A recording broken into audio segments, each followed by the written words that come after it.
Perdome neste tempo a miña vida nunha maleta, a miña vida nunha taberna e doe. Claro que doe, fágome escoitar. Acaso ninguén ve que temos tanto polo que loitar? Non son a única, non. Pensarei que non, que nalgures atoparei esa man. Dime como da túa vida, a miña non e doe, claro que doe. E mentres eu bebo, fumo, gozando do solpor neste mar alcoholizado, non o ves? Doe, claro que doe, meu amor, doeche a ti tamén. Dime, alguna vez pensaches que as cousas poden ser de outro xeito? Dime, algunha vez pensaches que a vida pode ser diferente? Eu sí, e fumo-me esta vida, bebo-me esta vida neste mar alcoholizado. Non son a única, non. Pensarei que non, que nalgures atoparei esa man. E mentres eu bebo, fumo, gozando do solpor neste mar alcoholizado, non o ves? Doe, claro que doe, meu amor, doeche a ti tamén.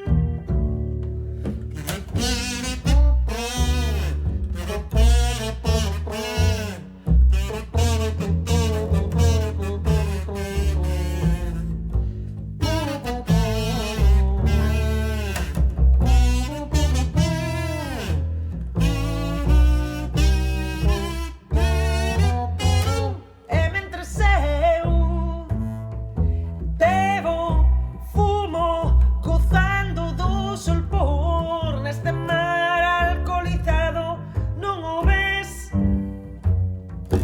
Doe, claro que doe, meu amor, doeche a ti tamén.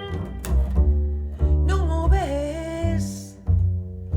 Doe, claro que doe, meu amor, agardo que a ti tamén. Meu amor, agardo que a ti tamén. Meu amor, agardo que a ti tamén.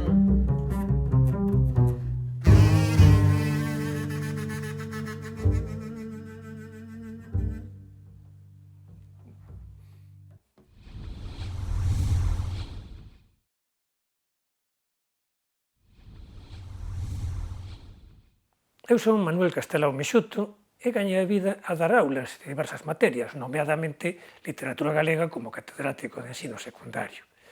Estou aquí na miña dupla condición de antigo alumno de Carballo e de estudoso da súa obra.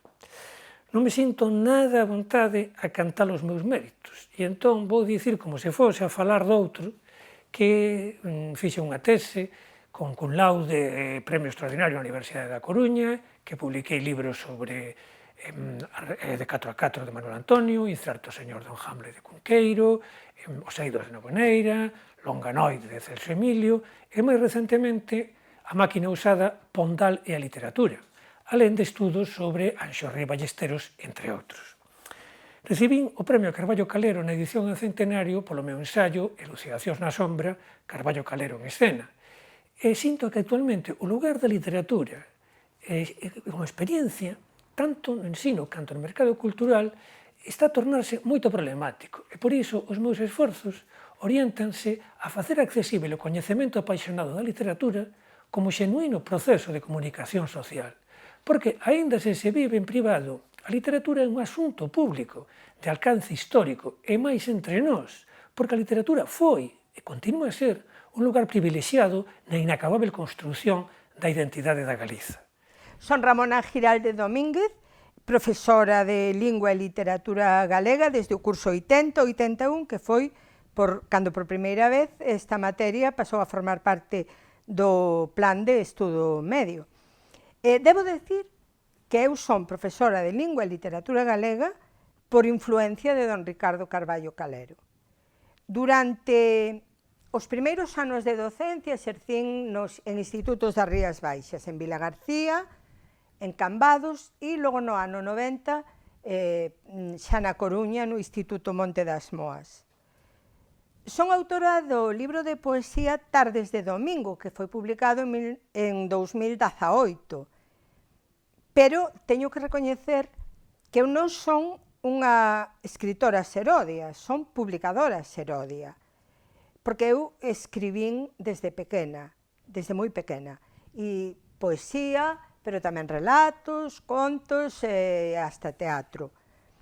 Na actualidade estou traballando en outro libro de poesía que está casi rematado e teño tamén rematada unha colección de relatos, contos relacionados con viaxes, que viaxar é tamén unha das miñas grandes paixóns e que espero que se publique en breve.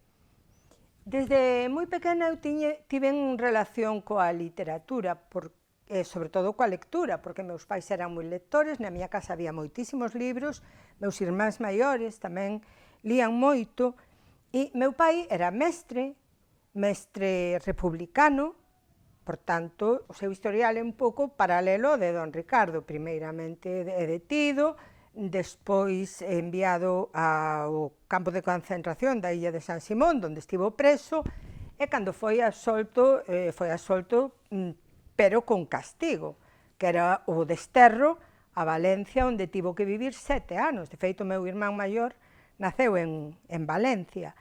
Á volta, conseguiu prazas como mestre en Galiza, pero sempre en aldeas remotas, até que por fin conseguiu a praza en Santiago de Compostela, cando eu tiña alrededor de 8-9 anos. Miña nai, tamén republicana, era poeta, non publicou ningún libro, pero sí a veces publicaba en El Faro de Vigo, no Correo Gallego, en algúns periódicos. E eu lembro que de pequena, para dormirnos, miña nai non nos cantaba cancións como outras nais, recitábanos poesías alleas, pero tamén poemas dela. Recordo saber de memoria, de moi pequena, poemas de miña nai. No tema da poesía, claro, este aspecto é un dos que máis me interesan de Carballo Calero, porque realmente él sentíase poeta. A súa paixón era ser poeta, destacar como poeta. Desde os 14 anos, 15 anos, que empezou a escribir e a publicar xa poesía, até o final da súa vida, porque o último libro publicado despois da súa morte, Reticencias, é un libro de poesía. E xusto de Reticencias collín eu uns versos para iniciar o meu poemario, Tardes de Domingo, como unha cita inicial. Lembrar Carballo obrígame a viaxar a cando tiña menos de 20 anos e el foi profesor noso na universidade. Infelizmente non conservo unha memoria admirada do Carballo profesor. Vivía aquelas aulas súas na universidade como escolares demais, e tal vez non era a súa percepción dun estudantiño repugnante, que o era moito, porque el tiña atrás de sí unha longa carreira no ensino medio, chamábase así entón, agora é secundario, da cal algunha adherencia ficaría. Mas digo isto, e ao mesmo tempo, debo recoñecer, eu padecía todos os furores do neófito, e na miña relación case religiosa, que a lingua e a literatura aspiraba a un coñecemento total e fulminante, unha revelación, case un orgasmo intelectual, máis ou menos místico. E entón, claro, Carballo, para quen estaba a traballar? Carballo estaba a traballar para o conxunto do alumnado, non para min, para aquel sabichón que era. E, por tanto, as súas clases teño certeza de que eran completamente adecuadas para o seu público, para o colectivo, para a totalidade da turma, como digo os portugueses, que nos compuñamos. Tivo que ir pasando o tempo e ir encontrando un camiño para me dirixir á literatura, ao mesmo tempo ver que os camiños para a experiencia literaria eran máis xutís e máis indirectos, e entón tamén tiven outra valoración da persoa de Carballo cando el tivo a amabilidade de vir ao centro onde eu ensinaba literatura para dar unha palestra. Naquel momento, sentín por el, quizá por vez primeira, verdadeira simpatía persoal. O Carballo, o último Carballo, era un home libre. A meu ver, era un home renacido, liberado de calquera atadura, e iso tamén daba a comunicación persoal con el un carácter que non tiña antes, en que podía parecer máis frío, máis distante, e cando era nova, eu creo que por pura timidez. Ora, na miña mocidade, polo que eu si tiña verdadeira admiración era pola súa obra. E esa admiración non cesou de ampliarse conforme Carballo continuaba a publicar. E non estou a pensar só na súa impar Historia da literatura galega contemporánea, é que o Carballo poeta, o Carballo dramaturgo, o Carballo orador, o Carballo narrador, finalmente con Escorpio, o Carballo articulista, que transparencia dos seus últimos artigos, transmitindo con gran eficacia a densidade de pensamento que neles expresaba, todos eses Carballo foronse impondo no meu ánimo con pondaliano vigor, ata o extremo de lle seren aplicáveis aqueles versos dos Queixumes que nos pintan a morte dun émulo de Leónidas a cubrir a dura terra como cinza poderosa e a deixar tras de sí longo rastro de gloria, de modo que o viandante espantado dicía con gran zozobra: certamente este era grande cousa. Por iso eu non me canso de reivindicar a necesidade de que a obra completa de Carballo volva a estar dispoñível para a comunidade a que ele entregou a súa vida. Mas non quero repetir o que xa dixen noutras palestras e vou pasar a palabra a Ramona para que nos faga unha lembranza da súa imaxe de Carballo Calero como ser humano. Cando eu cheguei á universidade, tamén, antes dos 20 anos, era unha moza castelán falante, allea prácticamente a toda o que era a cultura galega e a lingua galega, porque ademais o galego en aquela época non formaba parte dos plans de estudo. Ao contrario que Manolo, eu sí teño un recordo extraordinario da figura de Carballo, porque era do alumnado medio que estaba fascinada de ter como profesorado a individuos desta categoría, pero o que máis me sorprendía de don Ricardo non era tan... Bueno, eran moitos seus coñecementos, que parecía que non tiñan límites, pero era a súa oratoria, a súa fluidez e a maneira en que el, cando nos estaba dando clases, partindo de un elemento calquer que saíse nun texto ou nun poema, facía unha digresión e de repente esa digresión viaxaba por espacios, por tempos diferentes, por personaxes históricos, e cando parecía que perdera totalmente o fío do relato, volvía ao punto de partida como si na súa cabeza tivese estruturado todo un enorme discurso que era esa digresión, cando realmente era algo espontáneo e que xurdía no momento en que estaba falando. El deume aulas na miña primeira opción, que foi Filoloxía Hispánica, de lingua galega e de literatura galega, de literatura medieval en concreto, e coa literatura medieval realmente conseguiu até tal punto despertar o meu interese que eu despois fixeme co tempo máis ou menos especialista nese tema. De feito, cando me presentei á oposición para a catedrática de instituto, pois o tema sobre o que tuven que disertar, que era en que consistiu o exame, disertar durante unha hora diante dun tribunal, pois foi a cantiga de Amigo.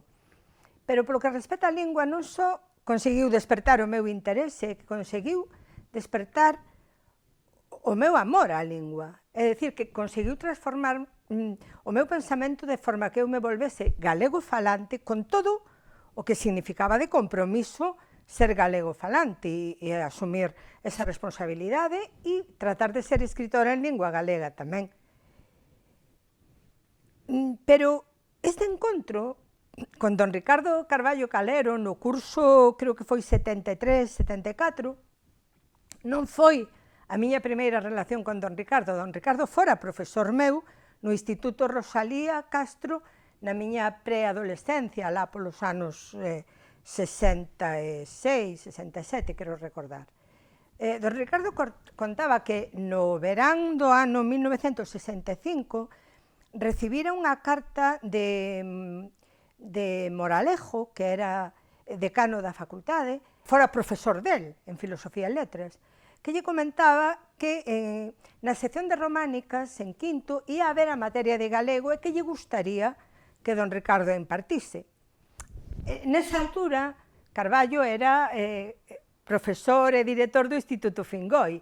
E claro que lle gustaría ser profesor na Universidade en Santiago, pero eso supoñía ter que desplazarse 3 días a semana, o horario era moi limitado, co cal os honorarios tamén serían moi limitados, e a proposta de Carballo foi que, como había a esa altura unha plaza de lingua e literatura española no Instituto Rosalía, e el ia ir a Madrid a presentarse ás oposicións. Curiosamente, era a oposición, era como a segunda parte daquela que se interrumpira en 1936, cando el se presentara e estaba en Madrid, estalou a guerra, e a historia que conta despois tamén que lle acontece a Rafael, o protagonista de Escorpio.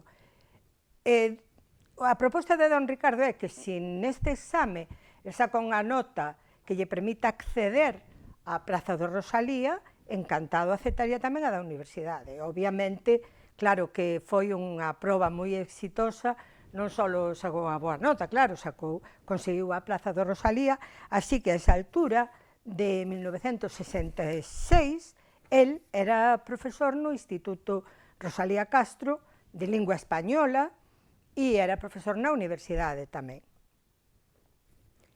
Aquí, si cadra, habería que comentar a injusticia e a crueldade de un réxime que ten na escuridade e na marxinación a personaxes, cando non nos elimina directamente, da categoría de Carballo Calero, de Otero Pedrallo, de Fraguas e de tantos outros, pero ese non é o tema. Eu do que vou falar agora é do meu primeiro encontro con Carballo Calero, que foi cando eu estaba en cuarto de bacharelato, xa digo, polo ano 66-67.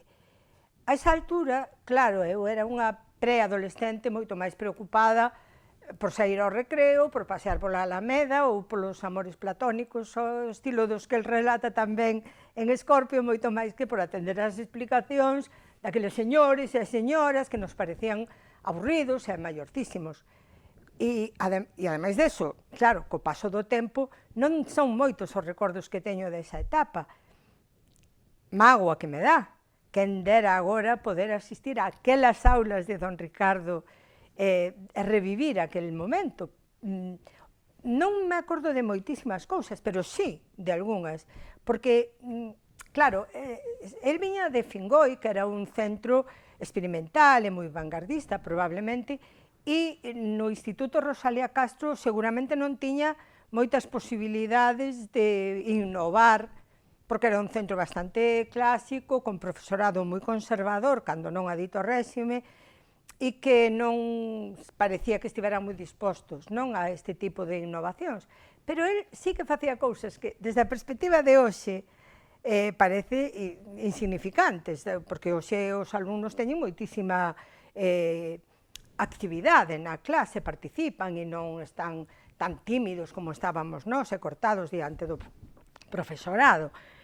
Pero facía algunhas innovacións que nos chocaban. Por exemplo, mandábanos aprender de memoria poesías para recitar, sair ali á tarima a recitar. E el, ademais, víase que viña tamén que en Fingoi levaba grupos de teatro, porque nos mandaba teatralizar e nos dicía como tiñamos que movernos e como tiñamos que actuar, e iso era moi divertido. Dentro desas clases mediocres e dun profesorado gris, era para nós unha cousa moi novidosa. Entón aprendíamos os poemas e íamos ali a recitar. Eu teño unha anécdota moi divertida dunha rapaza que aprendera o poema que empeza «Estos mis cabellos, madre, 2 a 2 me los lleva el aire». E claro, entre a emoción de recitar diante de toda a clase, a risa nerviosa que lle daba a rapaza, volvía a empezar e non avanzaba e volvía a empezar, e cando xa por terceira ou cuarta vez chegou o verso 2 a 2 me los lleva el aire, don Ricardo mirouna moi serio e así con esa retranca que el tiña, dixolle: «Señorita, de seguir así se va a quedar calva». Claro, toda a clase estalou en gargalladas e realmente era ameno e entretido. Tamén lembro que ao lado da xanela había unha teíña de araña e el, claro, igual da limpeza se esquecían de esa esquina, el chegaba co seu traxe gris, o seu maletín, e dirixíase directamente ali, e dicía, penso que a nosa invitada sigue con nós. Pois estábamos na clase esperando cada día a ver que chegaba e a ver que comentario facía. E estas cousas que aparentemente carecen de importancia son as que eu, como preadolescente, recordo con moito cariño, con moito afecto e como un home totalmente diferente ao resto do profesorado. Ademais, lembro que tamén nos decía que se o atopábamos pola rúa e lle falábamos en galego, que seguramente a nosa nota melloraría algo. Claro, eran tempos moi duros para o galego. Tamén para a relación cos profesores, xa que un profesor falase de encontrarnos e falar na rúa cando o máximo que chegabas era a saudar e nada máis, xa parecía unha cousa extraña. Pero el aproveitaba sempre para facer algunha comparación co galego, para aludir a algo do galego, a autores galegos dentro da clase de literatura española, co cal iba despertando o noso amor pola lingua. Desde logo, no meu caso, completamente conseguiuno xa na época universitaria, onde decidiu, que me iba a decir a min, que este profesor que tiña diante na miña preadolescencia iba a decidir que eu estudase a carreira de galego-portugués e fose galego falante. O terceiro contacto que tiven con el produciuse xa cando era profesora de lingua galega.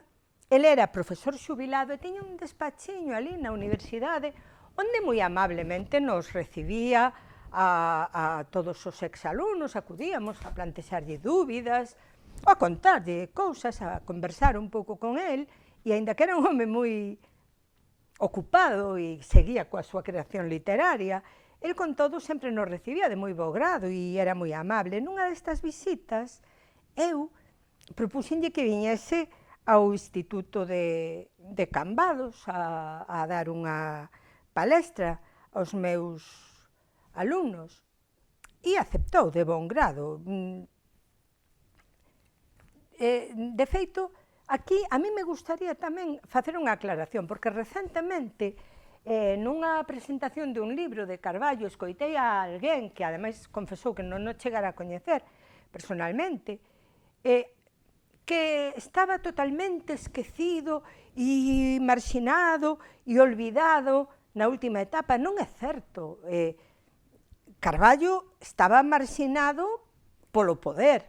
Eso está claro, estivo post-mortem, non hai máis que ver a cantidad de tempo que tardaron en dedicarlle o Día das Letras e a dificultade que hai agora para que isto se manteña no 21, dada a situación nefasta do ano 20. O sea que, evidentemente, desde o poder político e do poder académico sí que non era unha persoa grata, pero para os exalumnos e para as novas xeracións, sí.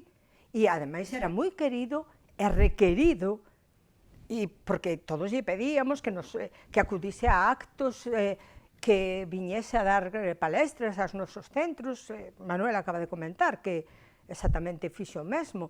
Entón, el nunca se negaba e era un home que seguía traballando e creando, seguía traballando na súa obra creativa. De feito, no libro de Conversas en Compostela, el confésalle a Miguel Anxo e a Pancho Pillado que ás veces os exalumnos lle pedían que acudise e o chamaban tanto que el aceptaba máis por cariño hacia nós, porque realmente el, aparte de estar débil de saúde, pois seguía traballando. De feito, seguiu traballando hasta o final, porque Reticencias é un libro de publicación póstuma. Así conseguín leválo a Cambados no ano 83, no curso 83-84, e eu creo que foi xusto na primavera do 84.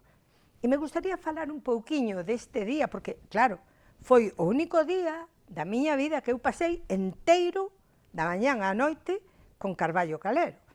Funo recoller a Santiago nun coche azul de segunda man, un 127 medio despintado que tiña, e tamén para que se vexa a idea que del tiñan, non, o que transmitíamos como un gran personaxe, os meus alumnos de Cambados, anos 80, acostumbrados a ver pola vila coches de altísima gama, dicíanme, pero vas traelo nese coche, como conscientes de que esa personalidade merecía outro tipo de vehículo, claramente, non? Entón, alá fun a recollelo a Santiago, fomos para Cambados, paseamos pola vila, contoume un montón de cousas, como el asistir ao enterro de Cabanillas, recordos que tiña de estar dando palestras ali en Cambados. Logo fomos comer, e aí vino como un home débil, comeu moi frugal, moi pouco, bebeu auga, despois en vez de café tomeu manzanilla, ese recordo sí que o teño, non? Que vías un home un pouco debilitado, pero sufriu unha transformación total cando chegamos ao centro e en aquel salón de actos cheo de adolescentes que estaban ansiosos e expectantes, medrou e deu un discurso extraordinario. A min tiñame realmente fascinada, non lembro, sei que falou da situación do idioma galego e do compromiso co galego, non lembro exactamente todo o discurso, pero a imaxe que teño del é un pouco como esas imaxes que hai de Basilio Álvarez coa sotana ao vento, dando os seus discursos, si ben el non tiña a chaqueta ao vento, pero sí que tiña unha paixón e conquistaba, pero así, conquistou aos alumnos de tal, o sea, até tal punto que 30 e pico anos despois eu contactei con algún destes alumnos que asistiran a esta palestra, porque estaba eu preparando así conferencias sobre don Ricardo polo Día das Letras, que logo foi como foi, e puxeme en contacto con eles para que por correo electrónico ou por WhatsApp me mandaran algún recordo que tiñan dese día. Teño moitísimos, podo comentar un par deles, por exemplo, Esperanza San Martín, que é licenciada en turismo, ten unha axencia de viaxes, me decía, recordo como se fose hoxe. Dibuxou na parede un mapa de Galicia e foi falando da situación lingüística.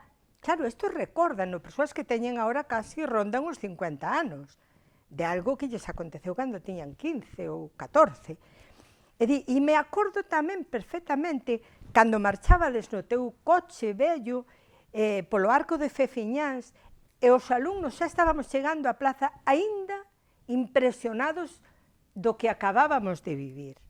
Esa foi a experiencia. Despois, por exemplo, Gumersindo Feijóo, que é catedrático de Enxeñería Química e decano o vicerrector na facultade, di, sí, claro que o lembro, foi unha das vivencias que máis recordo. De feito, eu fixenlle unha pregunta. Unha persoa que agora ten ronda os 50 anos lembra a pregunta que lle fixo e a resposta de Carballo. Dice, eu pregunteille si a moda era un elemento fundamental para falar galego e el respondeu que falar galego foi e será sempre unha actitude de compromiso e que as modas presentes ou futuras non serán determinantes nunca para chegarnos ao galego. Igual que Juan Manuel Paz Valle, que agora é director da Escola de Idiomas de Vilagarcía, di que non recordo exactamente o contido, pero recordo a emoción de sentir que estaba falando para nós, na nosa lingua, alguén que era tan importante e algo que teño sempre como recordo daquela etapa académica. E despois, eu tamén lembro que un alumno, que curiosamente despois fixo a carreira de galego e é profesor de galego agora, un pouco en plan de adolescente provocador, preguntáralle, pero por que debería eu defender o galego? E don Ricardo respondeulle, porque o galego depende de ti. Esta frase, claro, marcou tamén a miña actitude como docente, facerlle ver ao alumnado que o galego depende tamén individualmente de cada un de nós. E despois desta palestra e os alumnos quedaron maravillados con el, pero eu tamén quedou moi contento. Na volta para Santiago fomos conversando máis distendidamente, porque claro, tamén, despois de estar todo o día xuntos, pois xa tamén chegáramos a un grau un pouco máis de confianza, pasámoslo moi ben, contoume anécdotas moi divertidas, incluso chegou a facer bromas sobre o ostracismo que estaba padecendo, que era doloroso, pero que ele tomaba así, con humor. E comentoume, aprendín moito tamén nesa viaxe de volta, de todas as cousas que me contou. E fíxoseme curta. Cando chegamos á Carreira do Conde, onde el vivía, lembro que non había sitio para aparcar, e entón el insistía moito en que sí, que tiña que subir á súa casa, que tiña que subir. Claro, eu, por un lado, estaba moi a gusto con el, pero tamén me intimidaba entrar no seu ámbito doméstico. Claro, eu era unha profesora, pero moi xoven e novata. Pero ele insistía, claro, cando conseguín a final, porque ele me decía, ti das unhas voltas e sempre hai sitio. Cando conseguín aparcar, sí que vin, porque era o seu interese, porque dada a súa xentileza e a súa amabilidade, el, en algún momento do día, ou desde o restaurante, ou onde for, el chamou a dona Ignacia e avisoulle da miña presencia, porque cando eu subín, a mesa estaba posta para 3. E foi unha velada moi agradable, porque ela tamén era unha muller moi entrañable. Pero o que recordo dese día é a sucesión de cambios que eu fun vendo, de un home un pouco débil a hora de comer, coa súa medicación, logo aquel intelectual que se medrou diante do alumnado e que falaba con esa paixón, logo o compañeiro de viaxe divertido, facendo chanzas e coa retranca, e, ao final, un velliño que estaba emocionado co seu álbum de fotos, sentámonos nun sofá, trouxo o álbum, e dicía, mira, aquí estou con Otero, aquí estou con Castelao, esta é en Uruguai, esta en Madrid, non sei que. E entón eu vía ese vello profesor entrañable que, aínda xubilado, seguía transmitindo os seus coñecementos a unha alumna que tiña ali na súa compañía.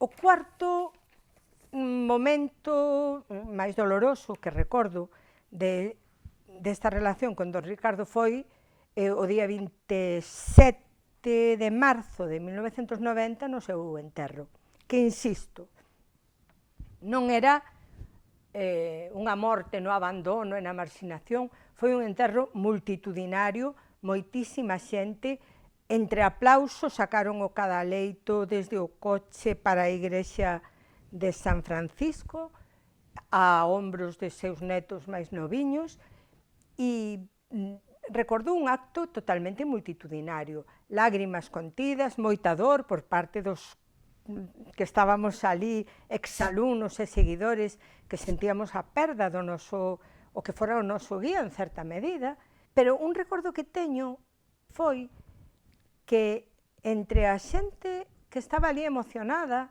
e aplaudindo e apenada, había algúns alumnos do Instituto de Cambados, algúns alumnos meus, dos que asistiran a aquela palestra. Entón, iso fíxome ver o importante que é sementar.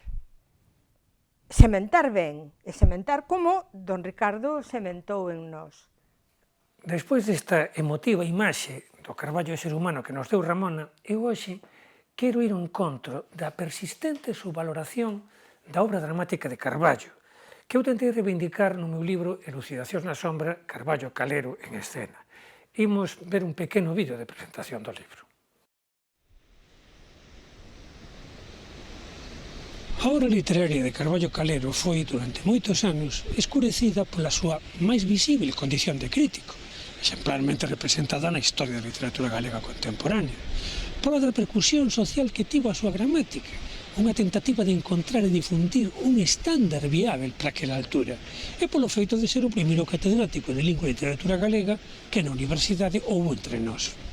E se a súa obra literaria foi menosprezada, moito máis o foi a súa obra dramática, cousa chocante, porque Carballo é dos autores do século XX que teñen unha obra da maior calidade e até da maior extensión. Eu, neste libro, ocúpome das dúas pezas del que máis me tocaron, A sombra de Orfeo e O auto do prisioneiro, e fago na perspectiva da súa virtual escenificación. Quero dicir, propoño ao lector un xogo consistente en seguir o texto na íntegra, réplica a réplica, escena a escena, levantando todos os problemas que nos poría a súa materialización no palco, e tornando deste modo o lector en imaginario director de escena. Dunha das obras, A sombra de Orfeo, debo dicir que até agora aínda non se estreou, cousa verdadeiramente escandalosa, porque se trata dunha obra do máximo interese, escrita en 1948, nun momento particularmente duro da vida de Carballo Calero, cando, despois da guerra e do cárcere, está a morar en Ferrol, malvivindo, matándose a dar aulas, porque na súa condición de represaliado político e de preso en liberdade condicional non pode exercer legalmente a súa profesión. E con todo, Carballo é capaz do xesto crítico que supón esta obra, invertendo a situación real, obliterando a dictadura, a atmosfera asfixiante, esmagadora que o abafa, e construindo a imaxe dunha Galiza onde a comunicación cultural está normalizada. Un microuniverso de artistas da pequena media burguesía que se expresa con total naturalidade en galego e ao mesmo tempo dándonos elucidacións interesantísimas sobre a natureza dos afectos, a relación entre os afectos e a expresión artística, a relación entre a arte e a sociedade. Canto ao auto do prisioneiro, temos aí o encontro entre Carballo e as tradicións do teatro existencialista e do teatro do absurdo. E témolo na figura dun home que está preso nunha torre, nunha cárcere, dirixida polo seu pai, e que se esgota tratando de obter unha comunicación con ese pai director que nunca se manifesta. A inspiración no calderoniana La vida é sueño é obvia, mas Carballo desenvolve o tema dunha forma completamente libre, propóndonos unha parábola riquísima cunha múltiple interpretación. A obvia psicolóxica do conflito paterno-filial, claro, mas tamén a sociopolítica, a natureza do poder e da súa deslegitimación nas sociedades do capitalismo avanzado, da modernidade e da posmodernidade. E, por último, unha interpretación religiosa, filosófica, se queremos, sobre a natureza da relación entre Deus e as súas criaturas. Un Deus silente, que se esconde, que non se manifesta, que tal vez nem existe. Elucidacións na sombra foi Premio Carballo Calero na edición do centenario e tamén finalista do Premio de Ensaio da Élga. Agora, en segunda edición, revisada e acrecentada, ofrécese a todos vostedes na esperanza de que poidan gozala.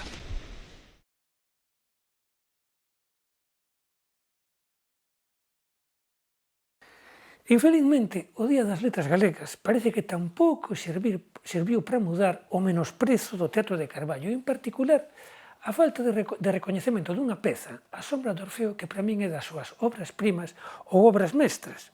Vou citar as liñas que a esta obra lle foron dedicadas nun recente número dunha das publicacións xornalísticas que quixeron homenaxear Carballo Calero. Di así: a acción desenvolvese nunha casa rústica habilitada para estudio de artista onde Rafael se enfronta a tres mulleres, tres tipos femininos. Mariana, a muller independente que non se subordina á carreira do seu home. Luísa, a escrava sumisa que renuncia a todo polo amado.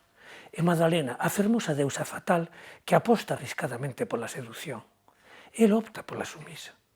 E así fica despachada a obra. Non é un caso único nin excepcional, porque é posible encontrarmos textos onde se nos di que o protagonista da obra non é Orfeo ou a sombra de Orfeo do título, non, é a sombra do propio Carballo Calero. Como diría o povo, ai Jesús.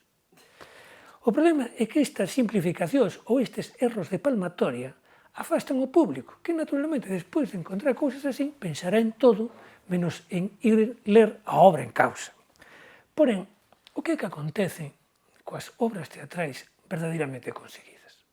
Son como unha cebola. Son como unha cebola porque teñen tantas camadas como unha cebola.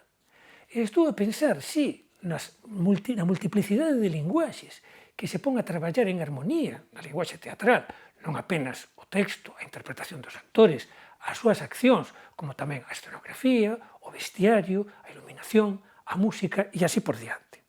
Mas son como unha cebola tamén porque as boas obras fan chorar ou rir, ou na mellor hipótese, as dúas cousas.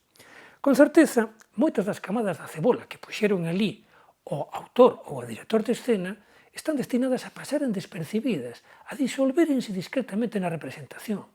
Mas o que sí se nota, e con estrépito, é a súa ausencia. Porque entón a montaxe se torna plana, a obra non vive sobre a escena, asistimos máis a unha ilustración do que a unha encarnación do texto teatral. Mas volvamos á Sombra de Orfeo. A trama, como di a prensa, arrinca da chegada a unha casiña no monte de Rafael, un músico que vai, xuntamente coa súa secretaria Luisa, encerrarse ali para compor un cuarteto que lle foi encargado. A circunstancia é aproveitada pola ex-esposa do compositor, Mariana, unha pintora que vai facer un retrato do músico, tamén un encargo. Reparade en que a obra foi escrita no momento en que Carballo está a pasalas gregas, despois da prisión e liberdade condicional, privado dos seus dereitos cívicos e incapacitado para o exercicio regular da súa profesión. E, como dixen no vídeo, el utiliza unha ambientación contemporánea na obra e escribe como se a abafante atmosfera da ditadura estivese ausente. E iso é un xesto crítico, non ten nada de escapismo. É un por a ditadura voluntariamente en sombra e así anticipar un futuro de liberdade. Tamén me referín ao feito de, na obra, os personaxes, membros dunha media burguesía, en sentido alargado, falaren con toda naturalidade o galego, cousa ben lonxe da realidade coetánea. Mas reparemos tamén no reencontro entre os que foran matrimonio, a Mariana e o Rafael, separados, como se dicía entón, cun aceno reprobatorio, e, no entanto, capaces dunha relación de innegable cordialidade, unha relación moito máis propia do tempo de liberdades democráticas anterior á guerra do que o tempo de posguerra. Ora, ao mesmo tempo, unha das personaxes da obra, unha das discípulas de Mariana, Fermina, infórmanos, aínda non existe o divorcio. Co cal a obra xoga entre anticipar unha Galiza posible, unha Galiza futura, e non deixar de aludir aquí e alá ao de leve ao mundo real. O oficio dramático de Carballo tornase evidente en moitos momentos da obra, a comezar pola escena inicial en que Mariana lé para as súas discípulas en voz alta unha carta que lle enviou Rafael. E comeza a crear curiosidade e expectativa a respecto dese personaxe ausente que así se torna personaxe latente e que se autopresenta nesa carta dunha forma nada simpática, como un maniático, un repugnante, un egoísta, un personaxe desagradable.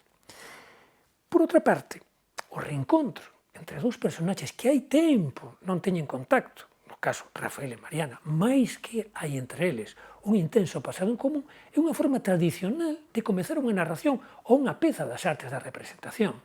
Porque que acontecerá agora entre Rafael e Mariana? Mudará o seu relacionamento? Ora, ao mesmo tempo, en continuada atención ás camadas da cebola, Carballo xa vai facendo soar armónicos que acompañan o desenvolvemento da trama. As personaxes son artistas, como o mitolóxico Orfeo do título, mas estes artistas teñen que traballar para se manteren. Compoñen ou pintan porque teñen encargos do museo ou do mercado, isto é, do concello ou do fabricante de instrumentos musicais. E xa a sombra do título comeza a adquirir outras significacións, porque non é apenas o mito de Orfeo, a excelsitude da arte, é a economía, o mercado que acompaña necesariamente as representacións que espontaneamente asociamos á liberdade e autonomía do artista, que se vai meter ali na casiña, nunha torre de marfil. Sí, mas para facer un encargo, para atender un pedido. É a economía a que permite a contemplación desinteresada que a estética sitúa na raíz do prazer do espectador, que para acceder á obra ten que comprar o billete e, por tanto, pasar polo mercado para ir á función. Dito a bruta, na nosa sociedade non hai arte sen diñeiro, e o diñeiro é unha sombra que sempre acompaña a arte.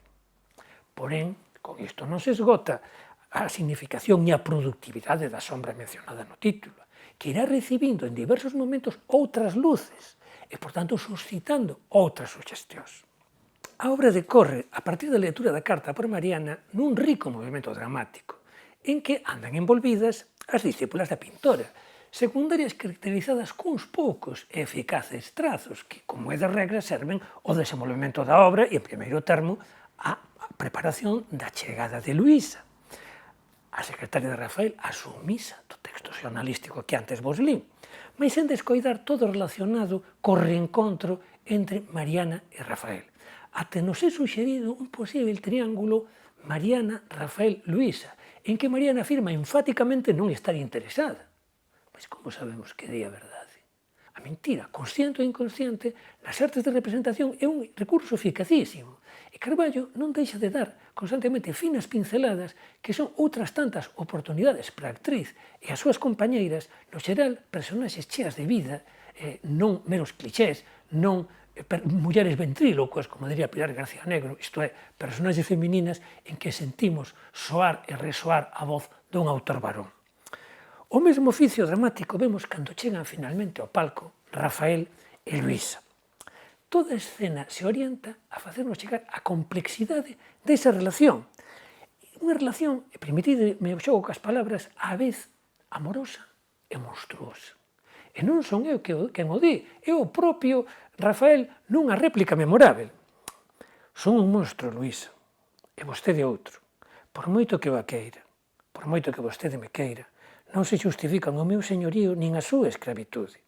O fácil aquí é irmos para o morboso, imaginalos como pares dunha relación sadomasoquista, mesmo se na obra non hai comunicación sexual explícita entre eles.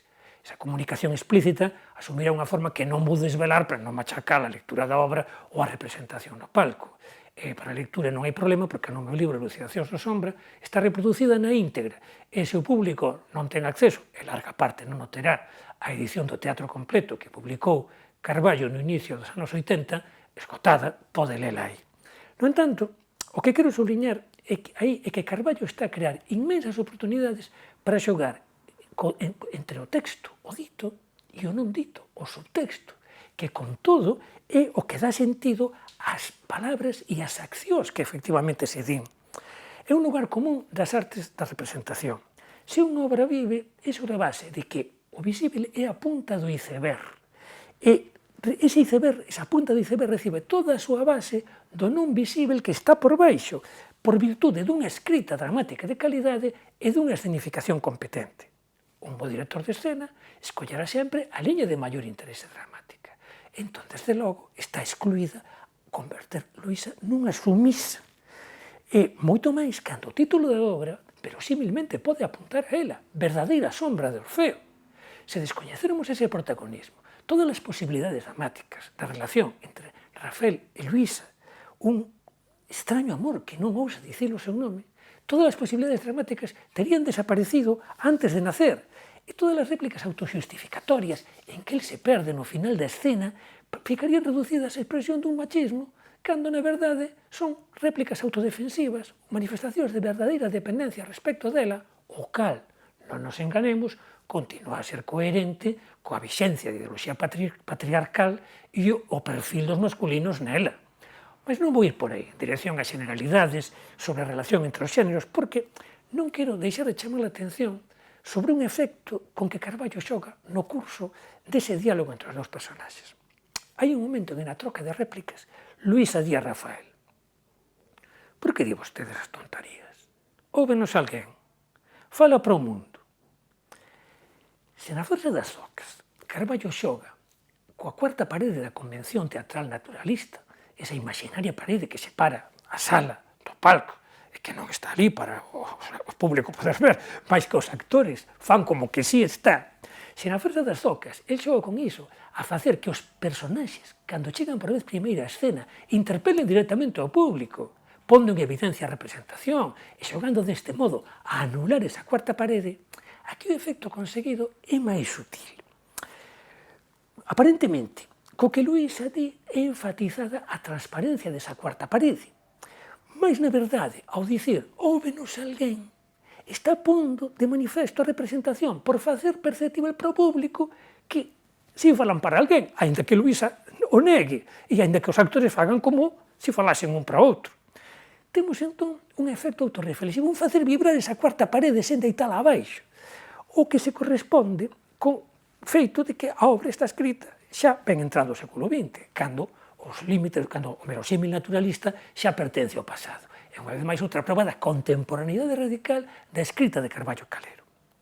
Porén, o xogo dramático apenas comezou. Porque así que Luisa se retira para ir pernoitar, temos unha sorpresa dramática da máxima calidade.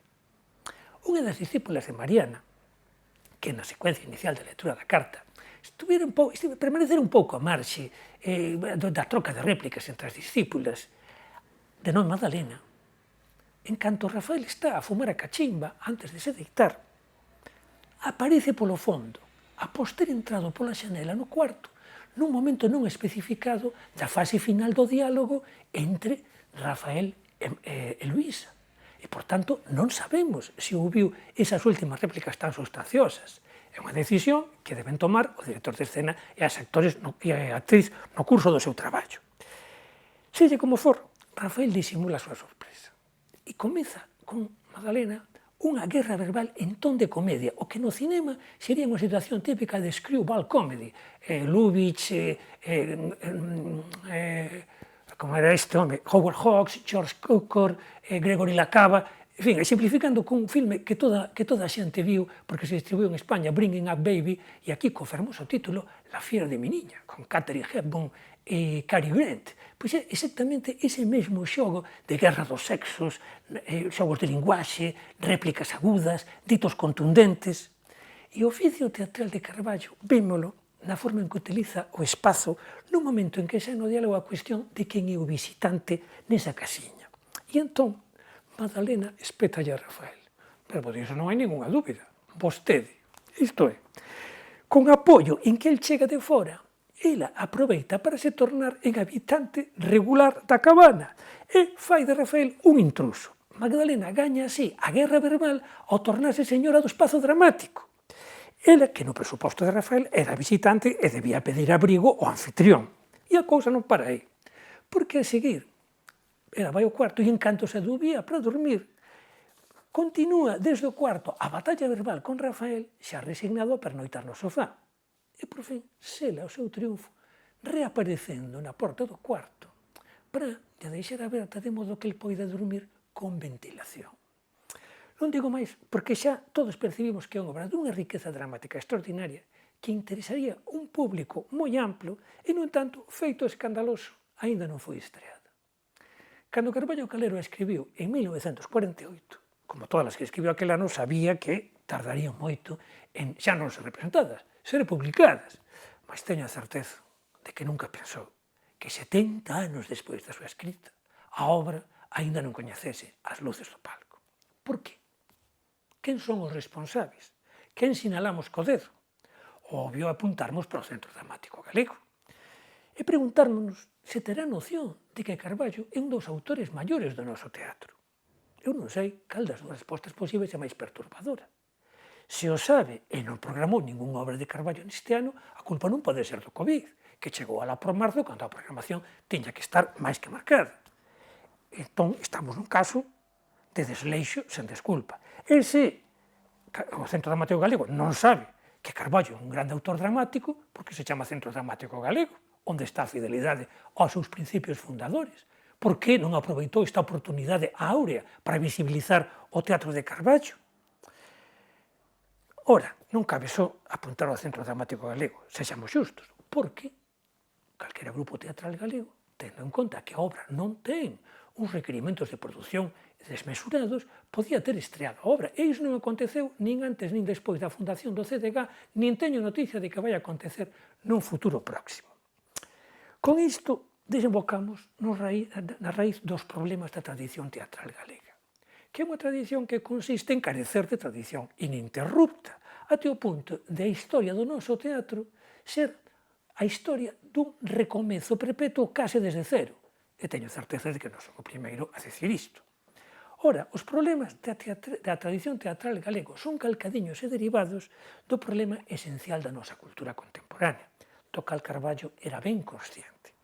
A distancia do público burgués en sentido amplo ao noso proxecto cultural, porque a cultura nesta sociedade hai que pagala.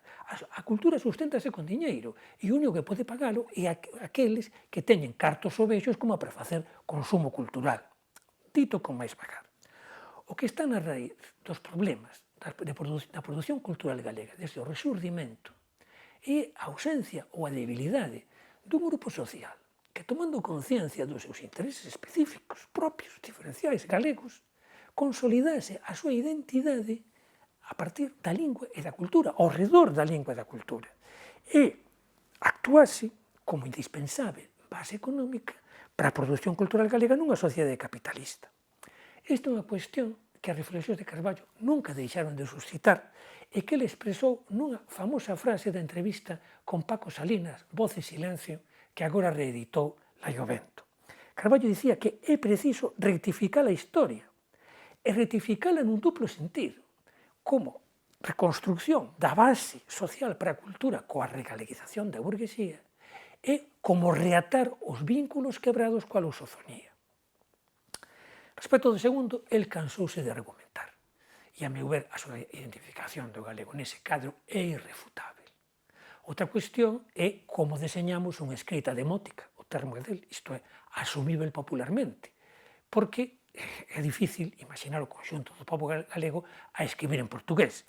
A meu ver, o pecado original da cuestión estivo en non asumir a partida o NH, o NH e o LH, o LH, porque iso xa non situaba, xa identificaba automáticamente o galego no cadro da lusofonía e non creaba ningún problema na pronuncia, ao tempo que facilitaba moito a intelixibilidade dos textos galegos para os portugueses, que fican chocados cada vez que ven o noso unha porque pensan que é unha uña.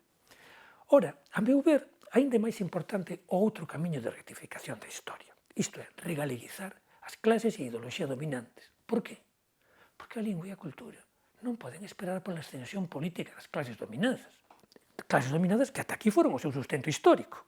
Sen alargarmos a base social para a cultura, estamos condenados a todas as perversións dun mercado cultural anémico, enfeudado aos apoios públicos e, por tanto, pouco independente e suxeito sempre ás oscilacións desa sustentación externa. E isto afecta non apenas o mundo do teatro, tamén o mundo do libro e o mundo do audiovisual. A bondade de Carballo de rectificar a historia é a marca inequívoca do seu progresismo, e o que o afasta definitivamente dos seus detractores, para quen el era unha Casandra que non se cansaba de advertir dos perigos do neorregionalismo, que aos seus detractores servían obxectivamente, e que hoxe xa se tornou en panespañolismo agresivo e irracional. A este respecto, os artigos de Carballo, que Carballo publicou nos últimos anos da súa vida son, como diría eu, ao mesmo tempo perturbadores, pola súa extrema actualidade, mas tamén inspiradores. Carballo levaba vivido moito, e por iso podía contemplar con serenidade a difícil situación que vivía e está a vivir a nación. Ramona seleccionou dúas citacións destes últimos artigos que creo que poden ser un excelente final para a nosa palestra.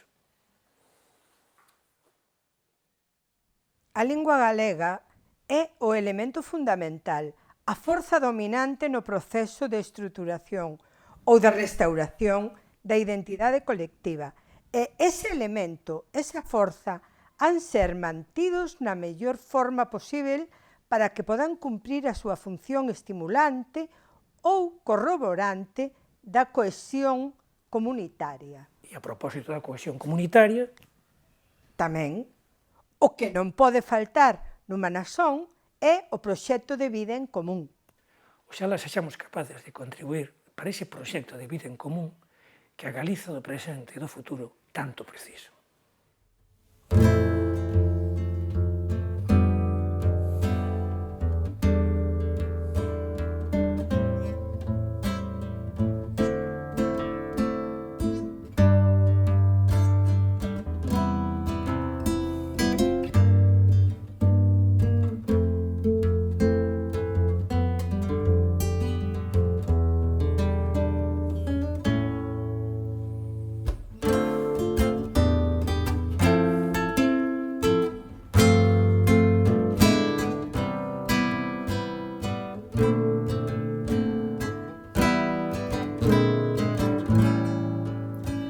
Non sei se me hules a rosas, se as rosas me hulen a ti. Só sei que non hai ulido mellor que o teu para min. Tampouco sei se o sol brila ou se o que brila eres ti.